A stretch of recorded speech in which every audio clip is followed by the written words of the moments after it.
Hello everyone, कैसे हैं आप सब। एक बार पुनः शिव कोचिंग क्लासेस पर स्वागत है। उम्मीद करता हूं आप सब अच्छे होंगे, मस्त होंगे, बेहतर होंगे, आपकी पढ़ाई बेहतर चल रही होगी। क्लास 11 फिजिक्स में बच्चों आज का टॉपिक है रॉकेट नोदन के त्वरण का व्यंजक। वेरी वेरी वेरी इंपॉर्टेंट है, इसे आप लोग जरूर तैयार कर लेना क्योंकि ये एनुअल एग्जाम में हमेशा पूछा जाता है। तो चलिए शुरू करते हैं बच्चों। सबसे पहले हमने मान रखा है कि हमारे पास एक रॉकेट है और रॉकेट हमने बनाया है बच्चों। इसकी दिशा ऊपर की ओर है, देख सकते हैं, और ईंधन जल करके नीचे की ओर आएगा। ये आपका ईंधन कक्ष है। यहाँ पे बच्चों ईंधन भरा हुआ है, मान के चलते हैं ईंधन कक्ष है, ठीक है। जब ईंधन को जलाया जाता है तो ईंधन जल करके नीचे की ओर आता है और रॉकेट ऊपर की ओर जाता है। इसमें न्यूटन के गति का तीसरा नियम लगता है बच्चों।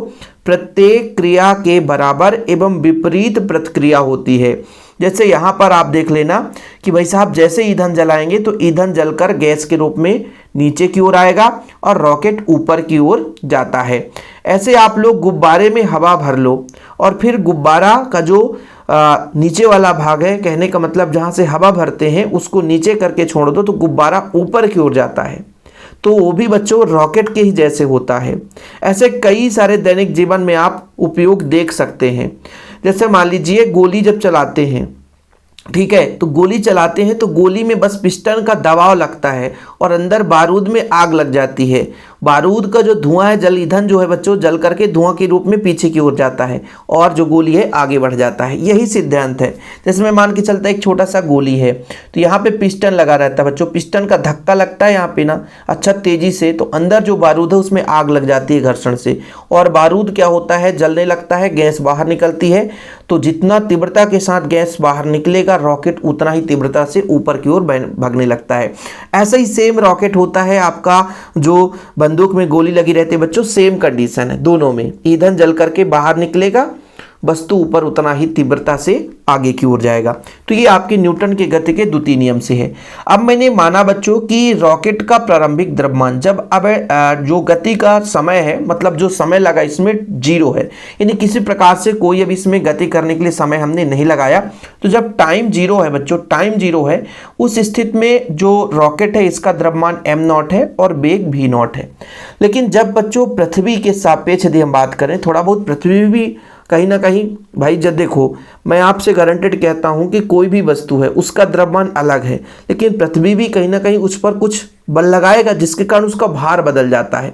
इस स्थिति में कहीं ना कहीं इसका द्रव्यमान थोड़ा सा m और v है, जिसे हम प्रारंभिक वेग भी मानकर चलते हैं। और जैसे ही बच्चों इसमें ईंधन जलाया गया, ईंधन बाहर की ओर निकलता है, तो मान के चलते हैं कि dt समय तक और ज़्यादा ईंधन जलाया गया तो कहीं ना कहीं उसके द्रव्यमान में भी कमी आएगी। तो dt समय में dm द्रव्यमान बाहर हो गया तो द्रव्यमान में कमी होकर के m - dm हो जाएगा। यानी प्रारंभिक में m द्रव्यमान था, लेकिन जैसे ही ईंधन जलाया गया तो अल्प द्रव्यमान dm द्रव्यमान dt समय में dm द्रव्यमान कम हो गया। तो इस रॉकेट का जो टोटल भार है m - dm हो जाता है। लेकिन बच्चों जैसे जैसे मान के चलता हूं कि समय बढ़ता गया, द्रव्यमान जल करके नीचे की ओर, यानी ईंधन जो जलकर नीचे की ओर आएगा तो इसका वेग भी बदल जाएगा। तो पहले वेग कितना था, v, मान के चल रहे हैं कि प्रारंभिक वेग जैसे स्टार्टिंग में बिल्कुल प्रारंभिक में वेग v था, लेकिन dt समय पश्चात इसका वेग भी v + dv हो जाएगा। अब यहाँ पे आप लोगों को एक कंफ्यूजन क्रिएट होगा कि सर वेग में वृद्धि हो रही, द्रव्यमान में कमी क्यों। देखो बच्चों, जो आपका प्रारंभिक रॉकेट आपने लिया था उसका द्रव्यमान m था, लेकिन जैसे जैसे रॉकेट का समय बढ़ता जाएगा, मतलब रॉकेट ऊपर की ओर जाता जाएगा, ईंधन भी जल करके निकलता रहेगा तो द्रव्यमान में कमी आएगी। तो बच्चों द्रव्यमान में कमी आएगी तो इसीलिए यहाँ पे माइनस लगाया गया कि पहले m था और dm द्रव्यमान जल करके बाहर हो गया, यानी जो ईंधन है वो जलकर बाहर हो गया, जिसके कारण इसमें द्रव्यमान में कमी आई। लेकिन समय तो वृद्धि हो गया, इसलिए समय नीचे आप देख सकते हैं समय t + dt हो गया। यानी पहले तो 0 समय है, मतलब कुछ भी समय नहीं लगा, यानी रॉकेट गति नहीं कर रहा है। जैसे ही हमने ईंधन जलाया t समय पे इसका m है और वेग भी है, द्रव्यमान m और वेग भी है। और जैसे dt समय और लग गया तो अल्प समय में वेग dv की वृद्धि वृद्धि हुई है, लेकिन द्रव्यमान में क्या आएगी, कमी आएगी। चीजें आपको क्लियर रहना चाहिए बच्चों कि जो आपका रॉकेट है जैसे जैसे समय बढ़ेगा उसके द्रव्यमान में क्या आएगी, कमी आती जाएगी, और वेग में परिवर्तन डी भी हो चुका है। तो यदि मैं आपसे कह दूं कि अल्प जो द्रव्यमान कमी आई है डीएम, उसमें जो वेग कितना बढ़ा है डी भी हो गया है, और समय कितना लगा dt लग गया बच्चों। तो यहां पर संवेग में परिवर्तन पहले निकालेंगे। फिलहाल इतना क्लियर है, माना चीजें क्लियर है, माना कोई दिक्कत तो नहीं बच्चों, तो माना आप लोग लिख लेना, मैं आपको बताते चल रहा हूं, कोई दिक्कत नहीं है। थ्योरम भी आपको बेहतरीन रूप से समझाऊंगा बच्चों। देखिए, माना किसी क्षण टी पर रॉकेट का कुल द्रव्यमान m0 है तथा पृथ्वी के कारण द्रव्यमान m तथा वेग v है। समयांतराल t और t प्लस डेल टी के मध्य ईंधन जो है dm द्रव्यमान जल जाता है, यानी अल्प जो द्रव्यमान है बाहर हो गया, जिससे रॉकेट का वेग v से बढ़कर v प्लस dv हो जाता है।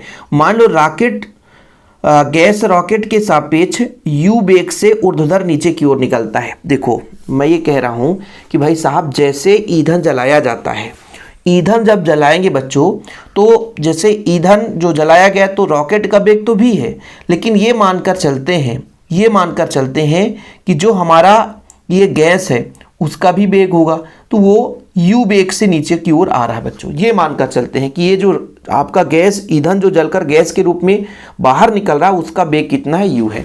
तो मैं आपसे कह दूं कि रॉकेट के संवेग में परिवर्तन कितना होगा बच्चों, तो यहां पर लिखेंगे आप लोग रॉकेट के संवेग में परिवर्तन। देखो, बहुत ही सिंपल है संवेग में परिवर्तन। माना वगैरह बच्चों मैं यहाँ पे लिख कर नहीं बता रहा हूँ क्योंकि बहुत समय लग जाएगा।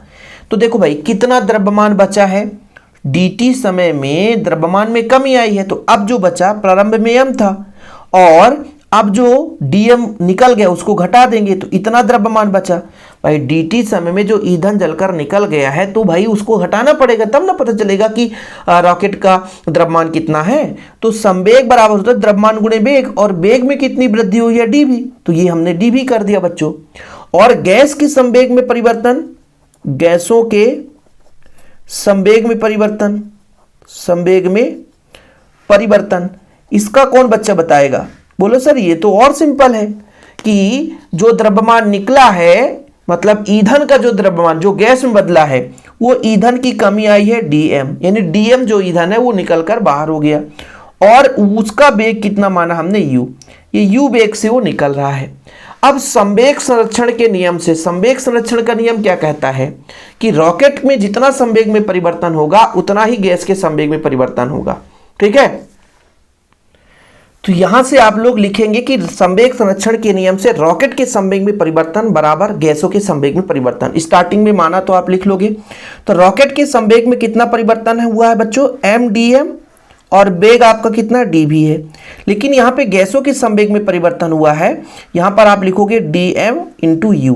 लेकिन बच्चों दोनों की दिशा विपरीत है, इसलिए यहाँ पे माइनस चिन्ह लगाना पड़ेगा, जिससे आप लिखोगे ऋण चिन्ह इस बात का प्रतीक है कि जो आपका v है और u है, इन दोनों का वेग जो है एक दूसरे के विपरीत है। अब बच्चों जब हम गुणा करेंगे तो m dv हो जाएगा, और माइनस बच्चों यहाँ पर कितना हो जाएगा, dm और dv बराबर यहाँ पर हो जाएगा माइनस dm और u। अब बच्चों इसकी जो है ये अल्प मात्रा में है, इनका जो मल्टीपल होगा वो अत्यंत छोटी राशि है, इसलिए इसकी उपेक्षा कर देंगे। जो अत्यंत छोटी राशि होती है उसकी हम उपेक्षा कर देते हैं।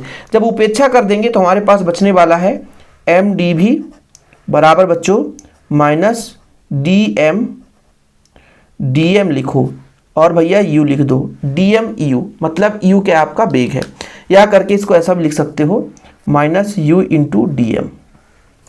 अब थोड़ा सा आपको दोनों पक्षों में डेल टी का भाग देंगे, दोनों पक्षों में स्क्रीनशॉट लेने का समय दूंगा, बिल्कुल निश्चिंत रहें। दोनों पक्षों में dt का भाग देने पर, तो जब dt का भाग देंगे बच्चों तो m dv अपान dt हो जाएगा, बराबर हो जाएगा आपका माइनस u dm अपान dt। हमने दोनों पक्षों में dt का भाग दिया है, तो आप लोगों को सबको पता होगा कि dv अपान dt ये वस्तु का त्वरण है, वस्तु का त्वरण है बच्चों। वस्तु का क्या है, त्वरण है। वस्तु का क्या है, त्वरण है। अब ये वस्तु का त्वरण है तो यहाँ पे वैल्यू रख दो, m इंटू ए बराबर माइनस u dm अपान dt। dm अपान dt। तो a बराबर आपका मान आ जाएगा बच्चों, यहाँ पे a बराबर आपका मान आ जाएगा, पक्षांतर हो जाएगा -u अपान m और dm अपान dt। किसी को कोई दिक्कत? यही रॉकेट नोदन के त्वरण का व्यंजक है। तो आप कहोगे सर आप एक पेज में कंप्लीट करा दिए और हमको 2 पेज स्क्रीनशॉट लेने का समय दे रहे हैं। भाई थोड़ा बहुत हिंदी भी लिखना पड़ता है, तो शॉर्टकट में समझा दिया। कोई बच्चा इतना भी लिख देगा उसको भी नंबर मिल जाएंगे, लेकिन एक आध नंबर कट सकता है। तो पहले मैंने आपको क्या क्या समझाया, देखो माना मैंने बोला वो लिख लोगे। मैंने कहा रॉकेट में संवेग में परिवर्तन कितना हुआ, गैस के संवेग में परिवर्तन कितना हुआ, ये चीज लिख लोगे। फिर रैखिक संवेग संरक्षण के नियम से आप लोगों को बोला, ये भी आप लिख लोगे। रैखिक संवेग संरक्षण का नियम क्या कहता है, रॉकेट का जितना संवेग परिवर्तन होगा उतना गैस के संवेग में परिवर्तन होगा। ऋण चिन्ह का यह प्रतीक है बच्चों कि यू और भी, यानी जो गैस का वेग है रॉकेट का वेग दोनों एक दूसरे के विपरीत है, यही चीज तो बता रहा है और कुछ है नहीं। अब हमने कहा डीएम और डीवी छोटी राशि, इसके लिए इसकी उपेक्षा कर देंगे तो ये बचा, दोनों पक्षों में dt का भाग दे देंगे बच्चों, ये हो गया। अब आप सबको पता है dv अपान dt का मान a होता है, तो यहाँ पे वैल्यू पुट कर देंगे, ये आ जाएगा रॉकेट नोदन का त्वरण का व्यंजक। बस हाँ, स्क्रीनशॉट ले लिया करो आप लोग, और जो बच्चे स्क्रीनशॉट नहीं ले पा रहे तो नोट्स ले लो भाई, नोट्स ले लो, मात्र 100 रुपये चार्ज लगता है एक विषय का। कॉन्टैक्ट नंबर लिख लो बच्चों 968529 9685299149 मेरा पर्सनल नंबर है। बाकी जो बच्चा स्क्रीनशॉट ले ले, नोट्स बना ले भाई, इसमें 10 मिनट का है ही क्या लेक्चर, और आसानी से बन जाएगा। उम्मीद करता हूँ बच्चों आप लोगों को क्लियर भी हो गया होगा। वीडियो पसंद है तो लाइक करके जरूर शेयर करना, और चैनल पे पहली बार आए तो चैनल को सब्सक्राइब जरूर कर लें। हाँ, नोट्स आपके लिए बहुत ही हेल्पफुल होगा, जो बच्चा लिया है उसको अच्छे से समझ में भी आता होगा। फिलहाल अभी के लिए इतना ही। जय हिंद, वंदे मातरम।